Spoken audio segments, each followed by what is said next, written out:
Yeah, it's working. I've been watching it. All right, cool. All right, so I think we can get started. So there's a link to the agenda in the chat. And yeah, welcome to the 28th sort of quarter call. This is kind of like a reboot. When we started these calls like a year ago or something, the original intention was to make it sort of open and asynchronously useful. So sort of have a clear agenda beforehand and have solid notes so people can participate. If someone has some echo, could someone mute, please? Right. And make sure there's sort of clear notes so people can consume it afterwards. As well as you can hear me, I cannot hear you. Okay, I'm gonna rejoin.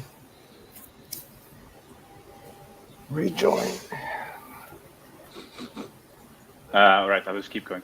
And yeah, essentially make it possible for the community to sort of participate and know what's going on, and with live streams and so on, and sort of try to get back to that. I think when we started, and kind of have it be similar to the Ethereum quarter calls, I think when we started, we weren't quite yet ready for it yet, because what we're talking about. Yuri, could you please mute? When we started, we were talking more about sort of specific features to the core app and so on, but now we want to talk more about sort of the spec and protocol level. And now we actually have we have a version 1 app out in the App Store and the Play Store, and we have specs that are sort of fairly stable. So we have something to build on now, and we can sort of talk about them with different stakeholder groups. We have the core app and we have the Nimbus team, as well as research efforts like Dagger and Back and so on. So that's sort of roughly the goal. And we also have more team stability. Just a brief refresher on where we are with the specs. So we have the specs.status.im site with a set of specifications that are sort of stable. And they roughly reflect sort of what's in the version 1 of the app that's released. And essentially, the fact that they're stable, that means it's kind of a contract between the spec developers and end users. So we are expected to sort of keep compatibility and so on. Why have specs? Yeah, I mean, it sort of allows us to clarify our thinking and makes it clear what we're requiring and what we're providing in terms of security guarantees and capabilities and so on. And it's very useful for interfacing with if it's audits or marketing or the academic community or the Ethereum community and so on. There's like a lot of really good reasons to have solid specs for the status client. I guess one question that I wanted to ask is start off with maybe is what are people's current blockers in terms of adding to the status specs as they stand right now? Because we've documented a lot of stuff, but it's still like something's missing. So I would just like to leave the door open for what people's thoughts are on that. To solve it. I think the biggest pain point, well, there's a couple. I think the biggest pain point is lack of process around spec writing. And what I mean by that is, we don't have a clear format yet of what specs should look like. I tried RFCs a while back, but that really didn't stick. And B, we haven't really structured sprints enough that we could enforce a format of feature requests, spec, task lists, task like implementation, sort of like flow. So that at least for me is what I perceive as it being like the biggest pain point for everyone, myself included, in fact.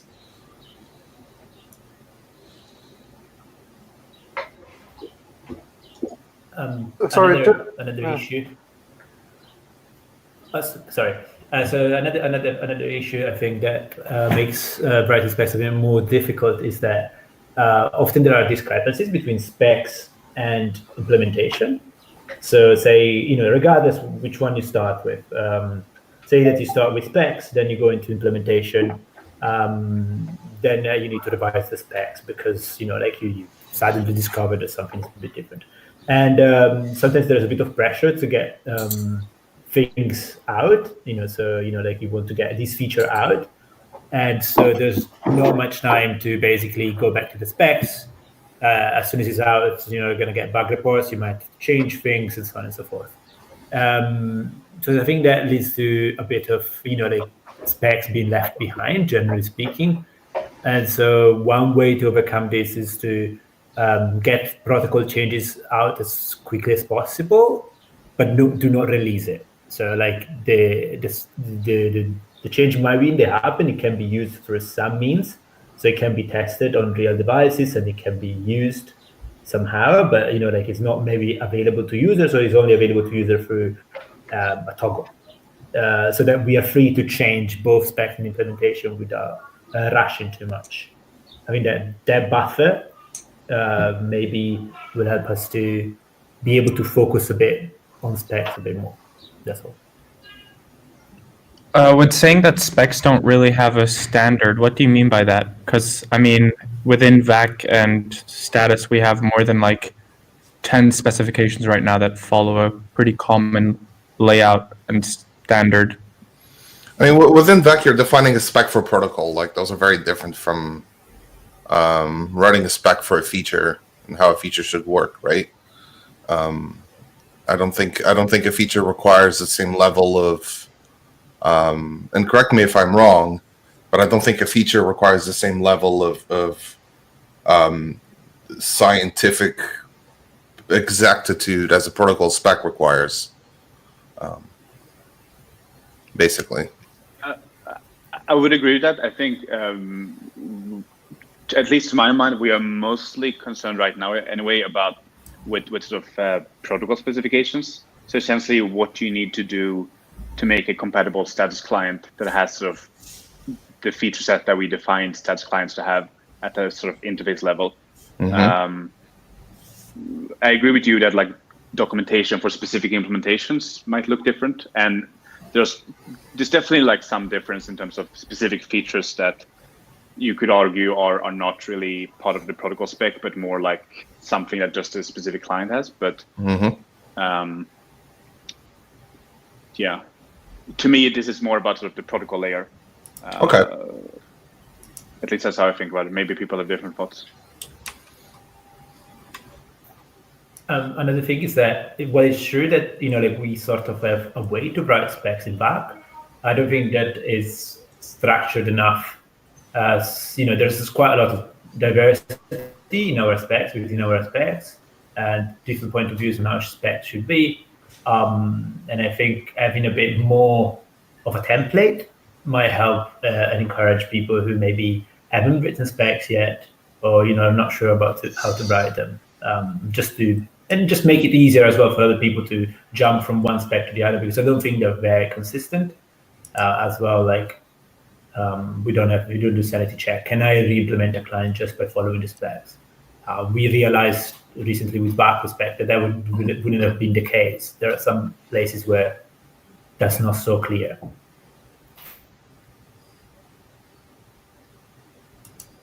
I would love to hear from more people on the core team. Maybe we could do a round for everyone on the core team that's on this call that haven't spoken yet. I was just wondering if there's any explicit documentation that details the steps by which specifications are written, reviewed, and then authorized. Does that exist?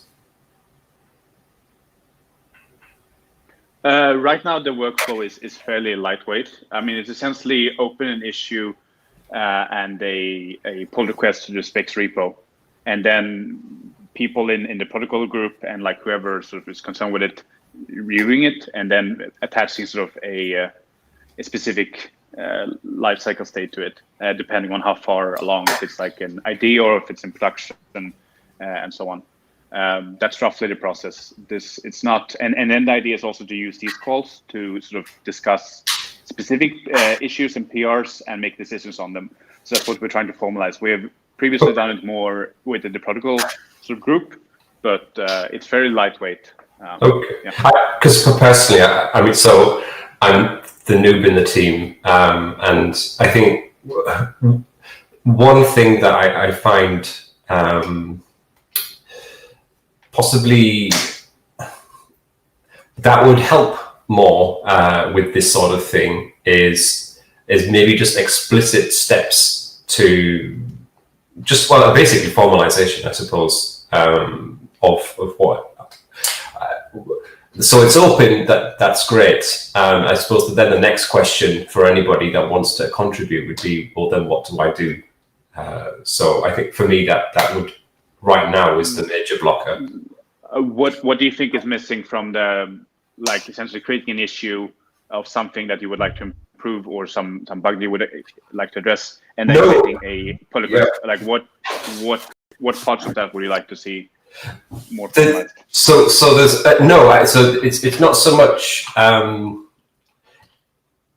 the process as you've described it. There's no problem in my mind with that. The issue, I suppose, that I found more is just that I'm thinking from the perspective of, if I don't know what the process is to submit in like specifications or even like feature requests, then I'll be hesitant to do anything until I know how to do that. So in terms of the formalization, it's more just to have a document that says, okay, you want to do this, this is how you do it. So it would basically be a written form of what you've just said. That exists in the README in the specs repo. We can definitely expand it if right. Okay. Right. But it's there in the README. We can make it clear if there are specific things that are not clear or that should be expanded on. Okay. It's also not like that's part of our, that's not part of our new employee onboarding process to tell them to read the specs repo. So for someone like Sam, that's a blind spot. You guys can hear me? Oscar, what was your original question? Was what was blocking the team? In terms of contributing, because ideally, I mean, the people who are implementing stuff and as large as of the core team and so on, they are the domain experts. So we want to involve as many people as possible, sort of writing the things that they know the most about. So the goal is sort of to get more people to contribute and have the specs be closer to reality. And then the question is, what is blocking people right now in terms of helping with that endeavor? And this was for everything in general, not specifically like protocol stuff like VAC or. It was mostly targeted towards status specification, protocol specs. All right. So not documentation for specific code bases, and also not VAC, because we have a process that works okay in VAC. This is more about the specs, the protocol specification that make up a status client. And in the agenda, there's also like a list of various things that are missing and would appreciate sort of help from core contributors. And anyone, maybe we can keep going around the core team and just sort of hear people out what their thoughts are. So who hasn't spoken yet? Can you hear me? Yeah. There's no mic indication, volume indication. Maybe there is, I don't see it. So in this case, like, we're speaking about documenting something retroactively, that should already be documented but is not. And what's blocking people here is that this is a project, right? There's process, which is that we should be doing good specs on an ongoing basis as part of every feature that we build. But in this case, this is something that we need to make a concerted effort to fix, to catch up on. So this is going to require an allotment of time from the whole group and be treated as a project with some kind of deadline. And it just hasn't been prioritized. It hasn't been structured in such a way that people would take it on, But our process for moving forward and writing good docs and good specs can also be improved. That's fair. I just want to, go ahead. I missed what Rachel said because my audio cut, but I just wanted to say regarding the core team, I think it's more a matter of defining during our team calls what we should write specs about, rather than anything that regards the process of writing specs. I don't think it's there is much blockers. As you said, the process is pretty simple, but it's just that we don't necessarily know what to write about and if it needs to be done this week or later. So I think it's more of a team effort to, as part of the retrospective or whatever, to discuss, okay, this part of the project is underdefined, and let's write something about it in the spec. Cool. Yep. I just want to add to what Rachel said. I agree, it's definitely part of it is retrospective, but I also just want to emphasize that part of it is also future-oriented. So, for example, when we're talking about image sending and so on, in my view, ideally that type of discussion would happen in issue or something like it, where people can sort of come up with different proposals and we can sort of weigh pros and cons of that and have discussions in calls such as this one before it gets implemented. I think that also points to what Andrea was saying before. Yeah. Yeah, I agree. Image sending is definitely one of the features that we should write with specs first, especially since whatever we do, there will be forward and backward compatibility issues depending on how it evolves. Anyone else from the core team? Can you guys hear me? Yeah. Yeah. Okay. I think in general, sometimes it's hard to just like read through a spec and just intuitively sort of know what's missing. I mean, sometimes as you're reading through it, yeah, you see obvious unanswered questions, but I think sort of the easiest way, or at least for me, I think, to where you find issues in a spec is you just try to build something using it, right? And this is more of just an idea, but I think maybe one way to kind of flesh these things out. I know, like last year we had, Biddle Week, and maybe we do, and I think there was a plan to have it again this year, but maybe this year we, have some areas that we try to focus on, and maybe people try to build something, even if it's just like some toy clients using the spec, and I think that could end up fleshing out a lot of things. Yeah, that's a good idea. Yeah, I don't know when that is planned for, but that's, yeah, absolutely.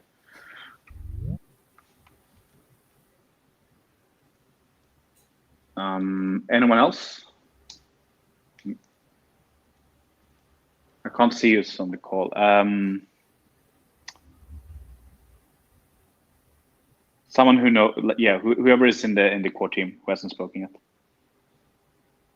or Embark, or anyone for that matter, but maybe specifically core team, because I think that's where a lot of the knowledge sits with respect to status clients right now.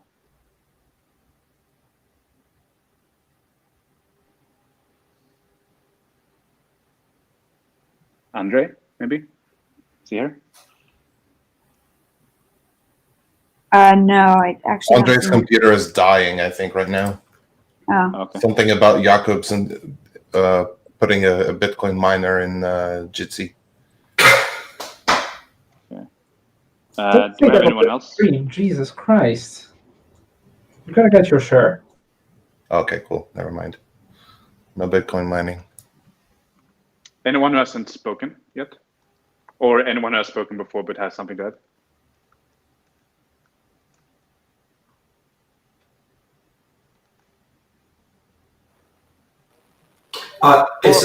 Sorry, I was just going to say, is there a list of, have we identified yet the areas in which specifications need to be drawn up, or is that something that we need to do now? Yes, it's partially drawn up already. It's in the discussed topic from a month ago. Right, okay. Oh, and in the core, in the agenda as well. But that's just a partial list. There's probably more to it, but that's just things on the top of my head. Okay, and in your eyes, whose responsibility is it to identify? So presumably, anybody that's a member of the core team should be identifying areas that specifications need to be written out for. Is there anyone with particular oversight of this that you would say? So I think it's been before, like previously, it's been a bit of a parallel effort where we had the protocol group that sort of consisted of both people from VAC and core and so on. And I think that's worked okay, at least in terms of getting the basics done. But I would love to see sort of core take on ownership of the specs when it comes to status clients as well. Because also keep in mind that this is different from, for example, the VAC specs. This is about how to write like a status client. So I would love to see that happen, but obviously there will be a bit of back and forth, and whoever sort of is part of the general protocol sort of research efforts will sort of help out in terms of the format and the process around this. Yeah. Okay. So that's sort of me and Corey and Dean and Andrea and Kim and so on, who've already been involved in this for a while. Okay. All right. But generally, the idea is also like anything that's needed, kind of like the ERP process, right? It's anyone who is doing something that's sort of useful for a status client. Right now, there's mainly one status client, but that might change with Embark and with Nimbus and so on. So anyone who is writing something like a general description of how to make something in a status client, they would own that spec, right? And then there's sort of a process around it, just like the ERP process, essentially. Okay. And with the status, okay, right. Okay, yeah. All right, that's fine. Cool. Any other thoughts or maybe questions or so? Oh, sorry, just to get back on the list. So is there a document that exists that has the list? There is in the agenda, the list is there, and then also in the discuss thread, status stable. Yes, sorry, right, yes, I remember you saying. Okay, thank you. Not all of them have been mapped to specific issues in the specs repo, but some of them have. But I would love it if those issues became specific issues based on the people who sort of know the most about those areas. Okay. Well, I will. Is it possible? Did you share that with me earlier? Was it last week, perhaps, or is it something that you could?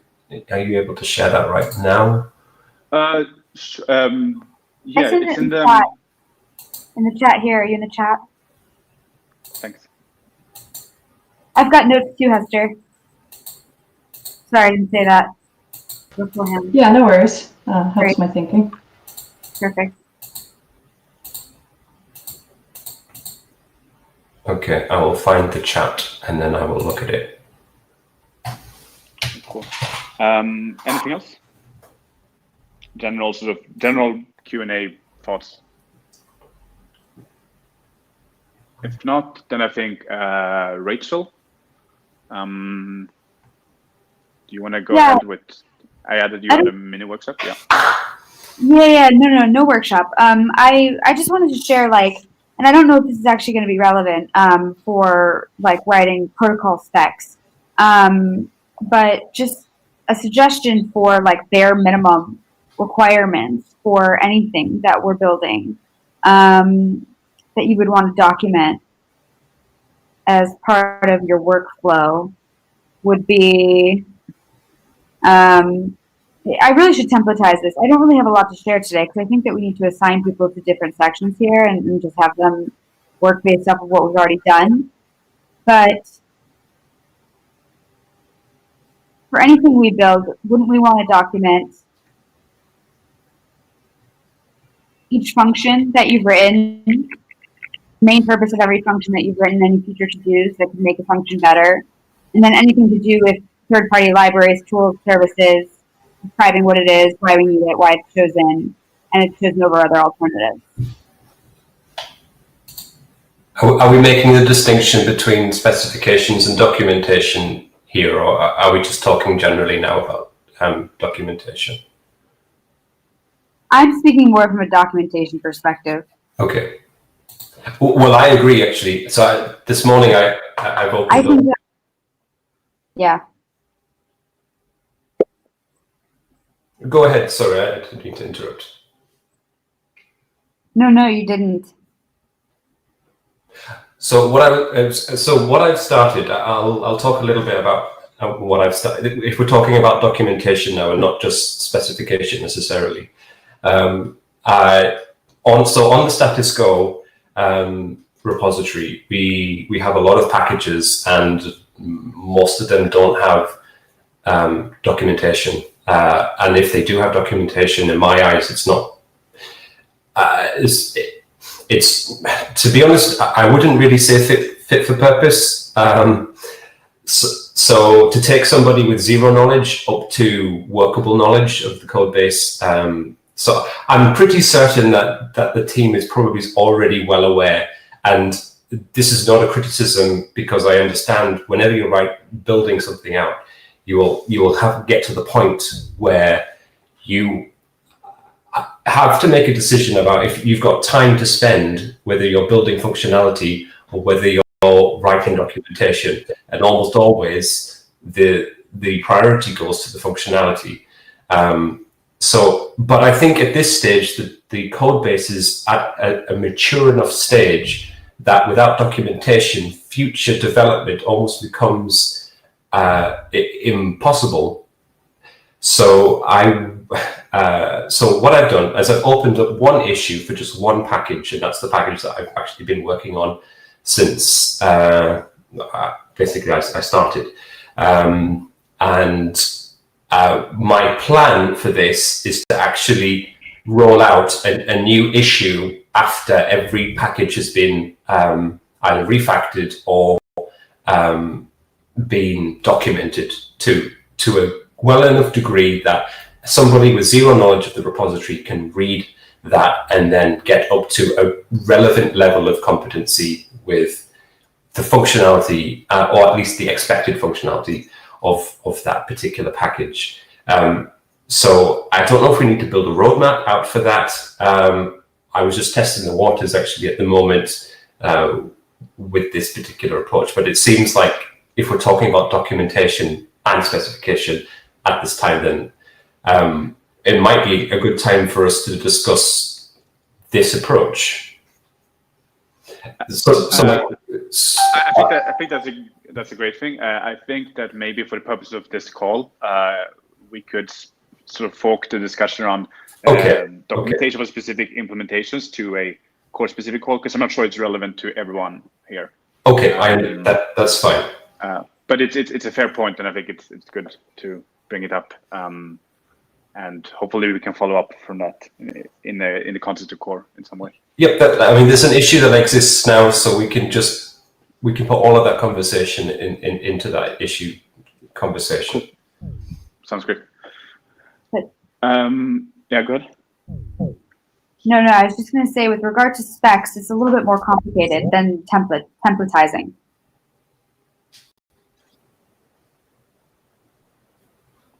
Yeah. Can you hear me? Yeah. All right. Yeah. So with respect to, I guess, some of the documentation / protocol specification levels of detail, I think it's reasonable. I've been building out the threat modeling process, and this kind of plays into that, because I want a diagram built for everything that we end up speccing out. And I think it's a good starting point to get done. If you have a diagram that explains at a high level how things are put together and how they work, you can build the appropriate documentation / specification from that, including the threat model associated with it, which is kind of part of it anyway. So I personally feel if we get something done everywhere, we can work from there to see what needs to be done. That's kind of associated to what it is, whether it be just documentation of a given feature, implementation details of some part of the spec, or like a specification itself for underlying protocol. But they all have some core of the same thing, which is describing what the hell it's supposed to do. And the level of detail you go into is dependent upon the audience you're trying to kind of talk to about it.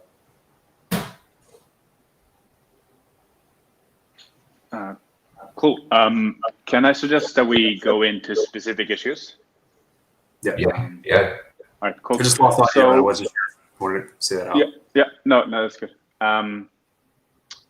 Yeah, I mean, it's a good opportunity to sort of have FYIs and like while everyone is here, and then we can do various types of follow-ups after in smaller groups as well. So I think the first one here is the Vacuum V1.2 spec change. And essentially what that's about is that the specs right now reflect the version 1 of the app. But then with 1.2, we have sort of relaxed the requirements on Whisper and introduced the capability of Vacuum. So Samuel, I suppose maybe it's a bit too early. I don't know if you have any thoughts on that. If you had a chance to look at it yet, or maybe not. So was that a question to me? Yes, exactly. Are we so is this the particular issue where we've had the RLP keys?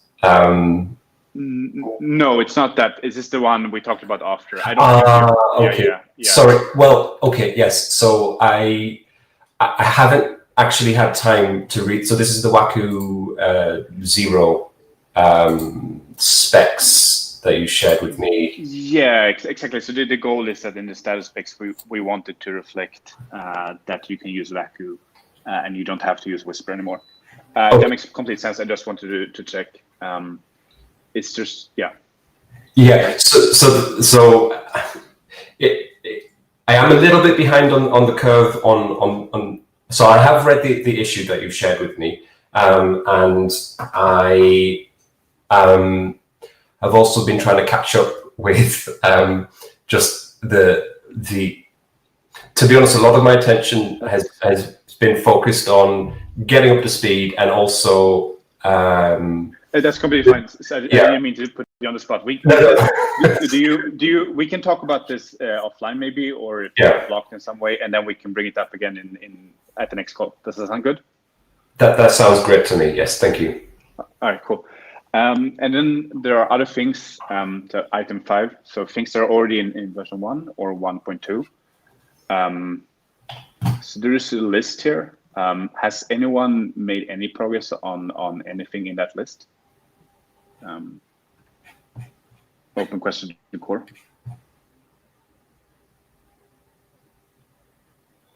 Well, here. So I'm gonna take blame on that one.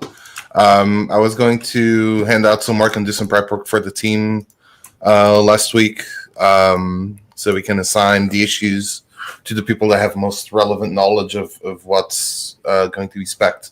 As it happened last week, just came and went, and I really didn't have a chance to do it. So right after this call, Rich and I are going to go through the list and assign each item to people today. Okay, cool. That's fine. There's no need to do that during this call. That can be done after. Correct. Yeah. Okay. Next question is there anything that's not on this list that should be in this list? So I'll just do a brief recap. So these are things that are already in the app. And the ones mentioned are how we use IPFS gateway for stickers, how notifications work, how we interface with the Ethereum blockchain through Infer and Cloudflare, how clients use keycard, other third-party APIs used for core functionality, that browser API usage, as well as other things on the horizon, so mentions and images and so on. Is there anything major missing there? Starter pack and referrals is the thing that's probably missing here a little bit. And also with regards to that browser API usage, can you clarify what that means exactly? Yeah, so to make a status client includes making like a browser, right? And to have a functioning browser, you need to do certain things, and it also impacts things like privacy and availability depending on how you integrate with Infura and IPFS and how you deal with cookies or whatnot. So it's a bit of a mix between sort of feature, but essentially, if someone else wants to write this status client and they want to be able to use the same capabilities with the browser and any API we expose, then specs for that essentially. Does that make sense? Mm-hmm. Directionally. Yeah, it does. Because, for example, I think there's some like when we give access to our public key and so on, like you have to opt into it for privacy reasons and all these things, right? Yep. Cool. Anything else missing? So I did mention starter pack and referrals. That's something that's not really spec'd out yet. Although I'm not sure whether that makes sense to spec out. But maybe it does.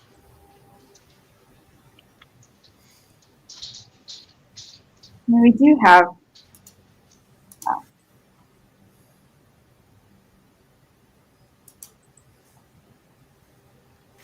Rachel, did you say anything? No, I was just saying we do have some documentation of how the browser works. I mean, if you want to interface with like EIP 1102 and request permission from the user to access their wallet and things like that's documented. But so if we can take that, then it's just less work, right? We can put it in the specs repo. The things are relevant. Yeah. Yep. Yeah, that's on docs.status.im or status.im / whatever the docs address is.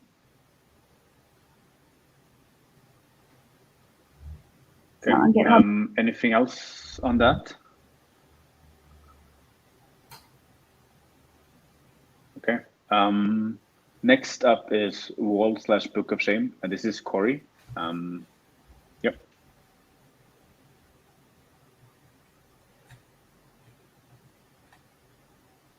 Corey.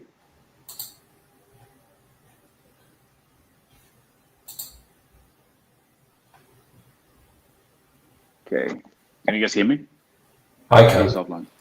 Okay. Yeah, can you hear? I can. I think Let's skip that one. though. Okay. So the other one, we can go back to it if he comes back online. The next one is Dns Discovery. So Dean, do you want to elaborate on this? Right now it's a draft PR. Yeah, the reason why it's in draft is because we had determined that spec stuff shouldn't get merged unless it's implemented. So from my point of view, I don't think anything else needs to be done and it's ready to be implemented. And at that point, I would be happy to merge the PR.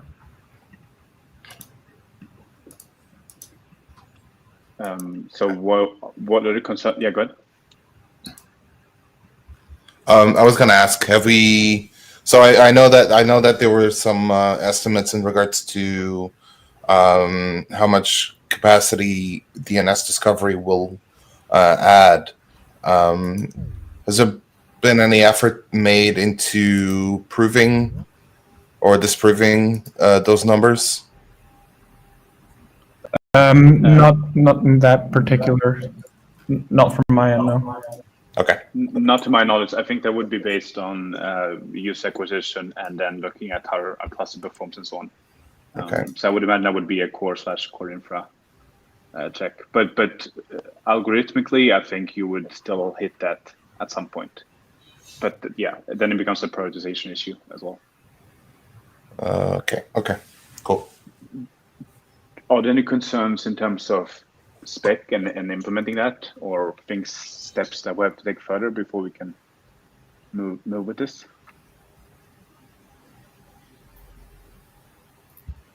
I think, one thing that we I don't remember where we stand on this, but we talked about discovery, but this is not, we're not talking really about discovery, just only for boot nodes, as I understand. So the initial bootstrap, because this is, discovery is a much more dynamic list. It's a fairly static list. That was the original idea, but I think that was changed with the, correct me if I'm wrong, Dean, but I think the idea was also to use it as a basic form of discovery in order to sort of de-risk this discovery refi work and so on, at least as a potential usage. So not only bootstrap, at least that's my understanding. Let me quickly check the specs. I haven't looked at it in a while, but I believe that we changed it to, it wasn't for Bootstrap nodes. It's currently only for Waku nodes. So it's traversing for Waku nodes itself. Yeah, so one thing is, okay, maybe that doesn't really, impact the specs themselves, but, essentially this is a fairly static list. There are some issues of centralization, for example, like who's gonna have ownership to update that list, how often? I mean, within the app, you should be able to modify which list you use. And the way that Go Ethereum currently generates the list is by traversing or by scanning the DHT multiple times and finding the nodes which are the most reliable in there and adding those to their DNS record. Yeah, so I think these questions needs answering. You need to sort of like, maybe it's not something that is, like in the specs that will change, but, how we use this is also important to discuss, because I don't think it's very clear from the core app perspective.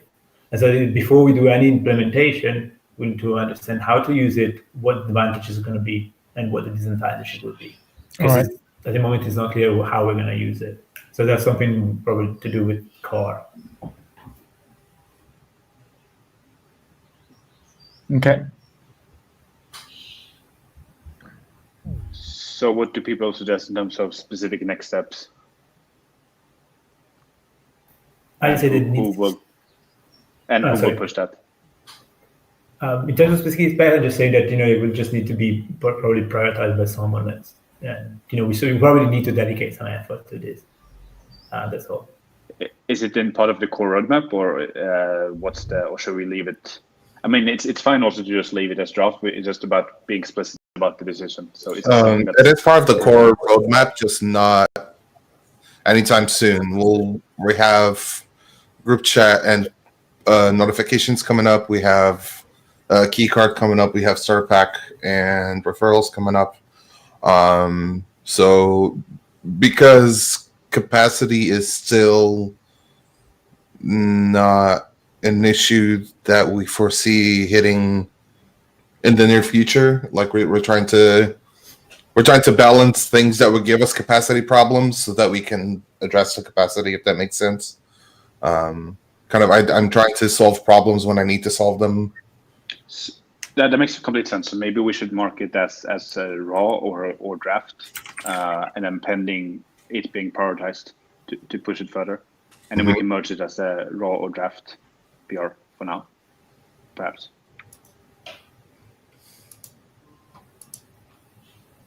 Dean, what do you think about that? Yeah, that sounds good. Because at the time we didn't have a life cycle thing. Yeah. I mean, it's marked as a draft right now, I believe. All right.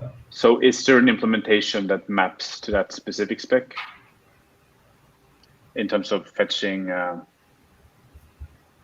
vacuum nodes and so on, like as an end-to-end proof of concept? Or is it... I mean, we don't need to write the implementation because we can use the one in Go Ethereum if we're still using status Go. From my understanding.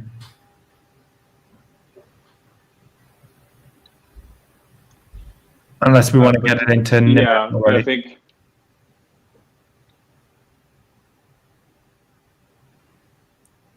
I'll probably merge it as raw until we have some implementation that does specifically something which related to vacuum nodes. Because then I mean, if it is a quick thing, then it should quickly go into draft and being actually used end to end in develop or whatever, and then after that it will be stable once it's sort of actually released. Okay. And just for if it's not clear with the lifecycle thing, essentially stable means it's a raw means it's essentially just like a general idea that sort of this spec exists, and maybe there's some code or whatever, but it's essentially the spec writer has written something, and then draft is essentially that it's kind of like a contract between the spec and the implementation. So there's some sync going on there in terms of changing the spec. That means that the draft is the implementation is changing and so on. And then stable is once it's actually in end users' hands and it's a contract between the spec editor, the implementation, and end users. So that's kind of how it sort of progresses in terms of its maturity. Anything else on Dns Discovery? Just to clarify, Oscar, that I understood it correctly, are you suggesting to mark and merge it as raw, or just mark it as raw and leave the specification? Mark and merge it to have as much in the browser as possible, develop as possible. Okay, next one is EIP 634, storage of text records in ENS. Andre? Oh, that's a fun one. Okay, so we've been talking about introducing a few social features and status. The first thing that was kind of mentioned was introducing a profile picture field attached to your ENS name, and I kind of wanted to try and find like an EIP or a standard that kind of defines how this should be done or how it's implemented on other customers or clients, sorry. And basically there's this EIP, it's a draft. It hasn't been picked up in 3 years. So, I mean, it's a little bit broader than what we are intending to do right now. I did have a chat with one of the EIP guys or the ENS guys last week, and they're really excited to work with us on this. But it sounds like they have an informal standard as to how this works, which is implemented in their ENS manager. Who did you talk to from ENS, just quickly to interrupt? Sorry? Who did you talk to from ENS? I spoke to, let me look at my calendar for last week. I spoke to Brantley. Yeah, you're probably better off talking to me because he's biz dev and very non-technical. I'm on the technical team of ENS. Oh, cool. Okay. Sounds good. So you can just DM me ENS related stuff on Discord. Yep. We'll do. Yeah. So basically, we have a couple options here. Like, I don't want to bring anything in at status that is interop without it being a standard or defined in a spec somewhere, because then it's just another standard and we don't want that. So, basically just to kind of introduce the team to the problem, we have an option to either kind of take over that EIP and bring it into fruition or come to an agreement with ENS as to how this should work and then have them publish like a standard or spec of their own, and kind of use, like, maybe even use what the manager does right now as a driving force to kind of define or cement what, like, how things are supposed to be stored and how clients are supposed to display them, sort of thing. I would very much like to even propose in PR a vnd.status field that links to status's universal links handler from the manager, if that's possible. And figure out for now how the profile image field should be stored and how we can do that from our end too. So that's we can chat about it later, but that was kind of my point to address that. Is there an issue open for this? Not yet. No, it's been just something I've been tracking on the side. Okay. We haven't decided what to do yet, basically. All right. Okay. As soon as I see a path forward, like, I'll create an issue and track it there. So I do have a recommendation that it's not a direct. It's something that I floated by Rich, actually, but basically there is a project called 3box. And they are working on basically the same thing. So there may already be an effort that's been put into this particular issue that has provided a solution that might be compatible with Status's approach. Yeah, I know about 3box. They have their own idea of how things should work, and it's not a standard. Okay, well, if it's not compatible, then I mean, it's not about not being. We can obviously make it compatible, but they're not a standard.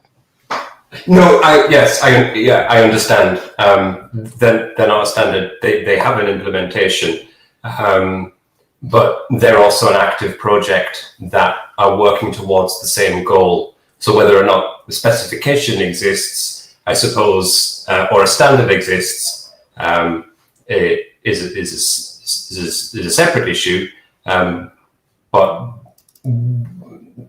we could possibly collaborate on that together. So you're saying there's a 3-year-old sort of standard that it's an EIP. Yeah. Okay. So there's this 3-year-old EIP. So obviously it sort of feels like that this particular thing is dead. So there has been other things happening since then.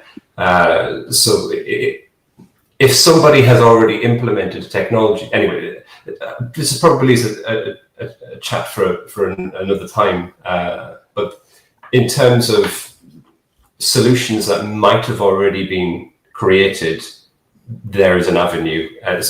But whether or not it's and when I meant compatible, didn't necessarily mean on a technological level. It was more on a sort of standards compliance, even maybe on a philosophical level. Right. I can point you to the EIP if I can just find it.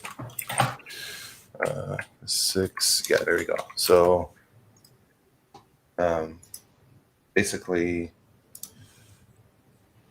where's chat on this thing? Here we go. So basically, yeah, my main motivator here is to so right now, being driven by what ENS manager thinks is the right thing to do kind of feels finicky to me. We're already a client of ENS, so I think we should go forward with ENS. I just want to make sure that this stuff gets defined into a standard that we can kind of refer to.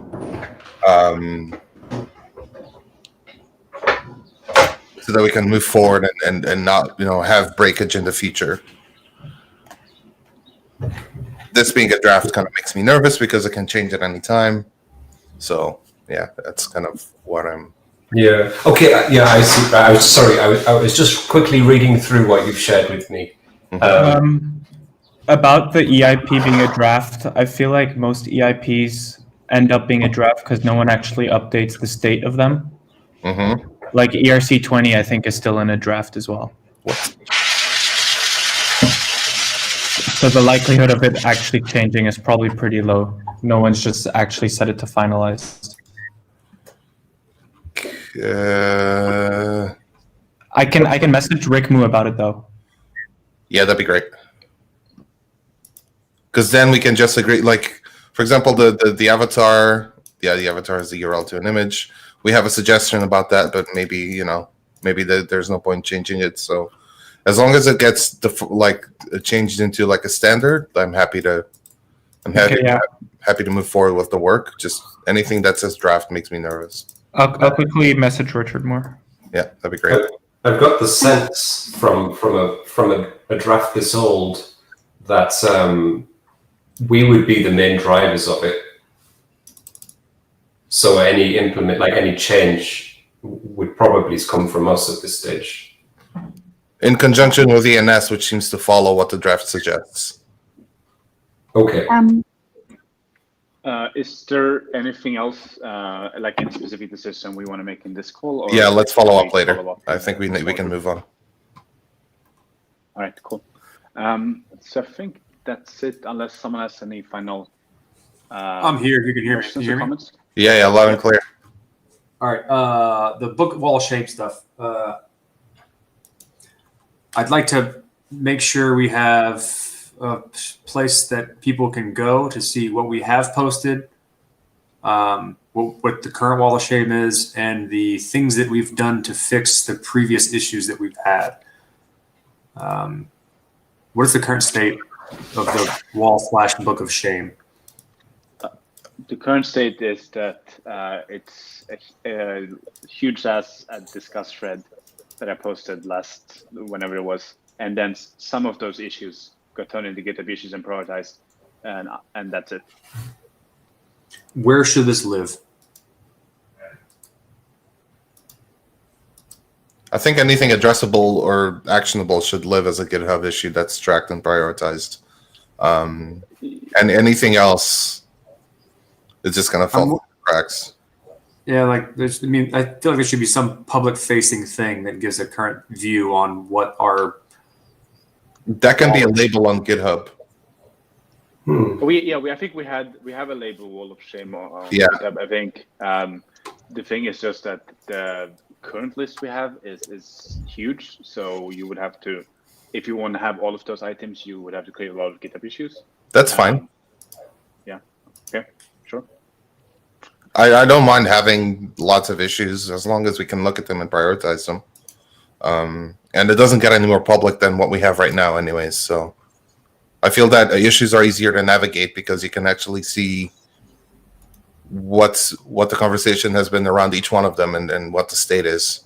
Yeah, I much prefer issues for tracking things, and even if we have a boatload. So does anyone want to take that up? Well, I'm making issues at the moment, so I don't mind doing it as well. I don't think you're aware of how big this one is. Yeah.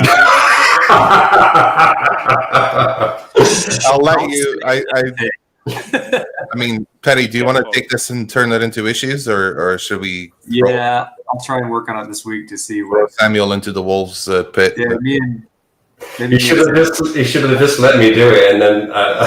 Let's try and tackle it together this week. No, I care way too much about you. No, thank you. I appreciate that. I do have one more thing I want to bring up before everyone goes away. If we're done with the. Yeah, I was just going to say, I think you can use maybe the GitHub API for this. Anyway, go ahead. Yeah, so I just wanted to say you will look wonderful today. Hello, YouTube. Everyone's so round. Especially the people watching us on YouTube. You look wonderful. Yeah. And just want to say thank you so much, Rachel, for taking notes, and Corey and Jacob for setting up infrastructure and streaming for this. And thank you all for participating. See you in 2 weeks. We'll follow up with you about the specs offline. Bye. Awesome. Yeah. Bye. Goodbye, everyone. Bye. Peace. Bye.